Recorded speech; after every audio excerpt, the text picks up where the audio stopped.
खुद को बर्बाद कर दिया। जब तक तो बात मेरी रेपुटेशन की थी तो मैं तुम वापस नहीं जाओगी। तुमको मैं किसी हाल में भी बाहर नहीं जाने दूंगा।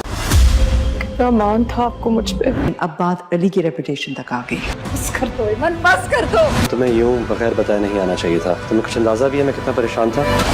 किसी को तो कुर्बान होना था ना। फिर मैं बदनसीब कोई सुख ना दे सकी आपको।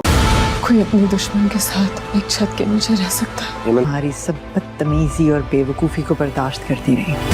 अगर मैं जानता हूँ जो कुछ हुआ उसका जिम्मेदार आप मुझे समझते हैं। अगले एक दफ़ा भरोसा करके देख लीजिए। नाजरीन, ड्रामा सीरियल ऐश के जुनून के आने वाले एपिसोड में आप देखने वाले हैं राहिम को एमन की बहुत ज़्यादा फिक्र हो जाती है। उसे समझ नहीं आता कि आखिरकार एमन कहाँ चली गई। और जैसे ही राम को ये बात मालूम होती है एमन अपने घर चली गई है, वो एमन को लेने के लिए उसके पीछे जाएगा। जबकि एमन अपने बाप से माफ़ी मांग लेती है। एमन का बाप उसे कहता है कि तुम्हें टेंशन लेने की जरूरत नहीं है, अब मैं तुम्हें इस घर से वापस नहीं जाने दूंगा। इतनी देर में राहिम भी वहाँ पर आ जाएगा और जाकर बहुत ही बातें करेगा और जाकर यही बात करेगा, तुम्हें मुझे बगैर बताए नहीं आना चाहिए था, तुम्हें इस बात का अंदाजा ही नहीं मुझे कितनी फिक्र हो रही थी। एमन का बाप यही बात करेगा, अब एमन को मैं तुम्हारे साथ कभी भी नहीं भेजूंगा। लेकिन राहिम ये बात जानता है कि एमन को अपने साथ वापस लेकर जाना ही होगा, क्योंकि एमन की जान को खतरा हो सकता है। इसलिए वो हफीज साहब से कहता है, मैं ये बात जानता हूँ आपको यही लगता है कि सब कुछ मैंने किया, लेकिन आपको मुझ पर भरोसा करना होगा। एक दफा मुझ पर भरोसा करके तो देखें। और हफीज साहब एमन को राहिम के साथ भेज देंगे।